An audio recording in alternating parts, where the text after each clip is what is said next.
Hello and welcome to the old Fliers.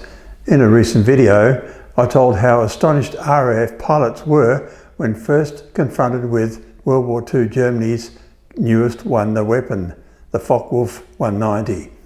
RAF ace Johnny Johnston came back alive from his first encounter with the Focke-Wulf 190 with a story to tell. I had seen one in late 1941 and I'd reported it as a new type of aircraft with square wingtips and a radial engine, and I even drew a sketch of it, and somebody at the Air Ministry came back and told us that it was some French airplanes which the Germans had refurbished.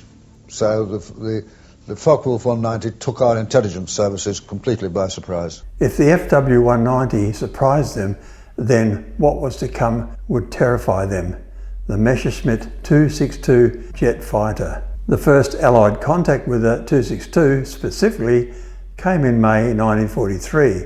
A Mosquito high-altitude reconnaissance flight was taking photos of the Peenemünde airfield, which revealed two parallel strips of scorched grass on the runway. British intelligence showed these photos to Frank Whittle, the father of the British jet engine, and came to a conclusion that the aircraft was indeed a jet twin.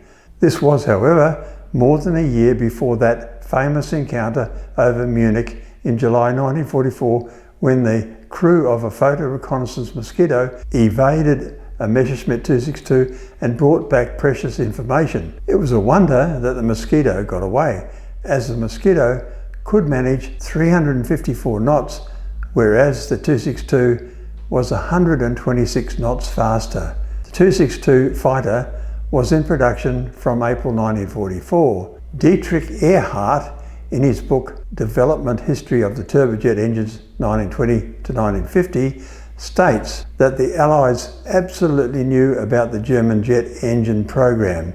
Scientists were publishing relevant papers, attending conferences, and claiming patents up until moments very close to the start of the war. Eckhardt specifically notes that the Allies almost certainly knew about the Heinkel 178, which was the first jet to ever fly, and they can't have missed the numerous Heinkel 280 test flights along the Baltic coast. Sir Frank Whittle's design and work on turbojet engines was groundbreaking, and his work indirectly influenced German aircraft development. The Messerschmitt 262 used a turbojet engine, specifically the Junkers Umo 004, which was similar in concept to Whittle's designs.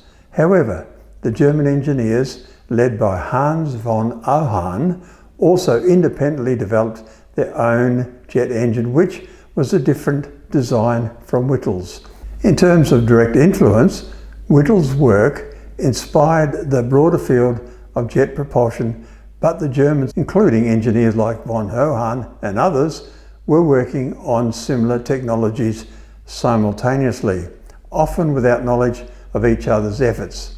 That said, both the British and German developments of turbojet engines were parallel, and the innovations from both sides were crucial in advancing jet-powered aviation. So, while Whittle's work was a key foundation for the development of jet engines, it was just not the direct cause of the Messerschmitt 262's engine, but rather part of the broader push towards jet propulsion that influenced aircraft development across nations during that time. After the war, Erich Winkel-Braun got a chance to test fly the 262. Germans, of course, could match us. They had three brilliant airplanes on their side.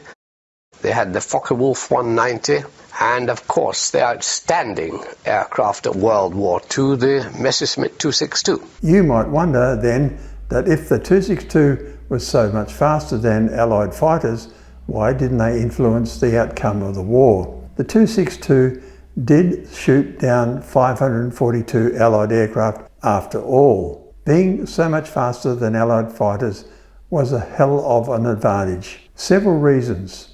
The aircraft had reliability problems because of strategic material shortages and design compromises with its Junkers Umo 004 axial flow turbojet engine. Lack of experienced pilots due to the attrition rate of Luftwaffe pilots. Late war Allied attacks on fuel supplies also reduced the aircraft's readiness for combat and training sorties. Armament production within Germany was focused on more easily manufactured aircraft. Hitler's directive to use the 262 as a light bomber rather than exploit its advantages as a fighter. Thank you for watching. Please like and subscribe for more content like this.